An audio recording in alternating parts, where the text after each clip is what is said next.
আসসালামু আলাইকুম। আশা করি সকলে ভালো আছেন। গত ২৪ তারিখ ছিল আমাদের ভাইবা পরীক্ষা এবং ফেয়ারওয়েল।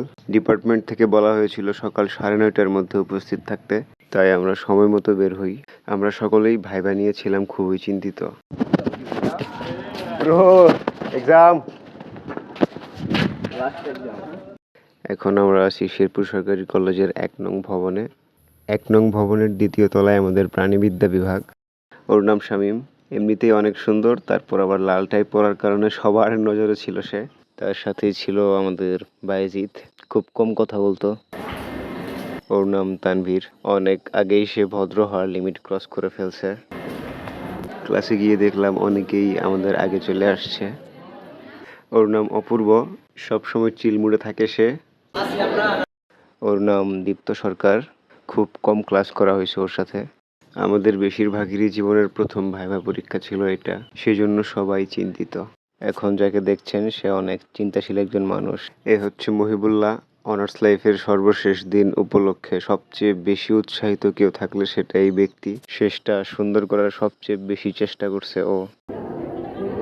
এখন যাকে দেখতে পাচ্ছেন তার নাম জসিম। দুঃখজনকভাবে কোনো ভিডিওতে মায়দুরকে দেখলাম না।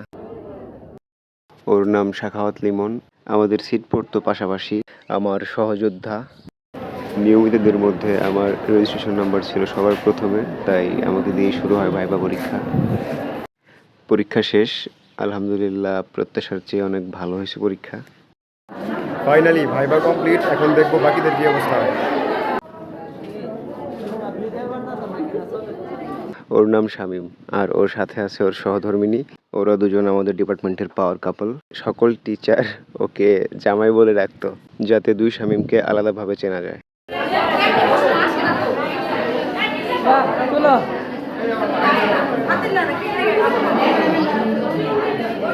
এ হচ্ছে আজিম, আমাদের ডিপার্টমেন্টের নেতা। তাকে দেখলেই বোঝা যায় যে একটি দলের সব কর্মী খারাপ হয় না। আসসালামু আলাইকুম। আজকে আমাদের ভাইবা পরীক্ষা আমার complete. Next target Shamim, all well. Viva সেরি, অল দ্য বেস্ট।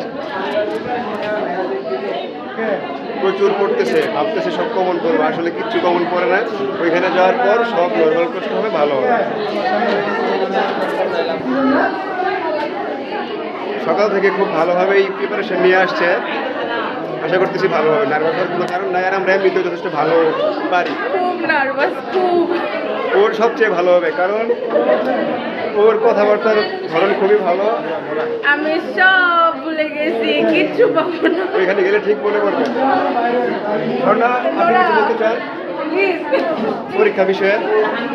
কেমন আসলে ও যদি কিছু নাও বলে আর সমস্যা নাই, তুই যাই খালি করে থাকবি, খালি করে থাকবি, একটা হাসি দিবি, স্যার এ প্লাস, ম্যাডাম আছে, আমার সমস্যা নেই। উমাইরা বল, প্রিপারেশন কেমন? আমি আশা করছি তুই ওদের ঝগড়া পাই না। আচ্ছা, ভালোভাবে দিবি ইনশাল্লাহ। আমার ডান পাশে যাকে দেখছেন তার নাম শাওন হুজুর।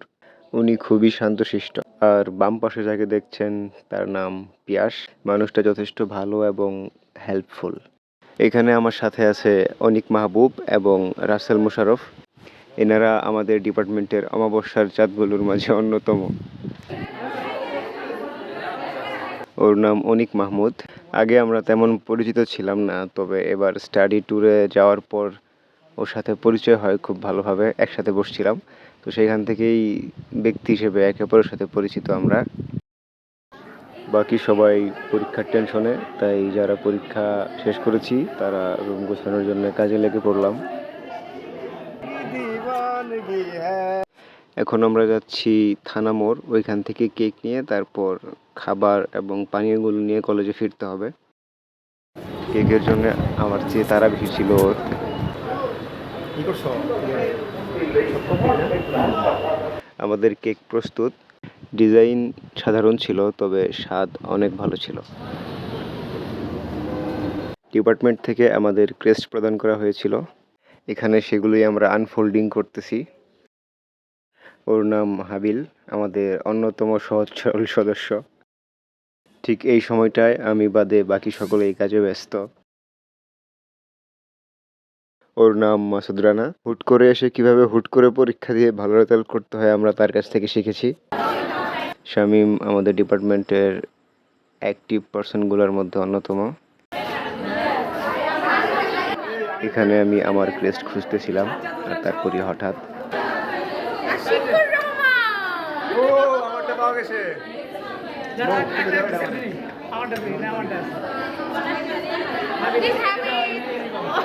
হাবিবি যখন আমাদের তিনজনের ক্রেস্ট আমরা খুঁজে পাই আসে আমরা তো সাইন্স থেকে অনার্স করলাম তাহলে আমরা বেচ হয়ে গেছে না তাহলে বেচ বসাতে না তোমার কি এখন পদবি লাগবো তোমাদের মধ্যে দিলে তো এই সুন্দর হবে বিয়ে শাদী হয়ে গেছে গা পোলা মান দিবা সংসার করতেছ বিয়ে ছিটে কি করবা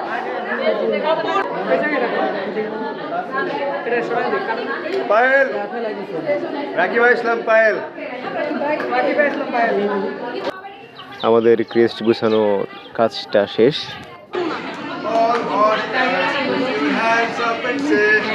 ওম শান্তি ও এখন কেক কাটা হবে আর এভাবেই আমরা আমাদের দীর্ঘ অনার্স লাইফের ইতি টানি।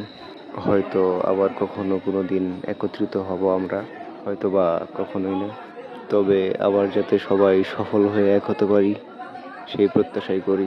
বিদায় অনুষ্ঠানের প্রথম দিকে আমি যথেষ্ট আনন্দেই ছিলাম যে অনার্স শেষ হওয়ার পথে শেষ, কিন্তু খারাপ লাগাটা শুরু হয় যখন একে একে সবাই চলে যাইতেছিল।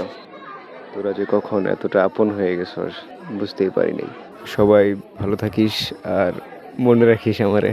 স্কুলের বিদায়ের মতো কাঁদতে হবে এটা অনার্সে এসে ভাবি নাই। বিদায়।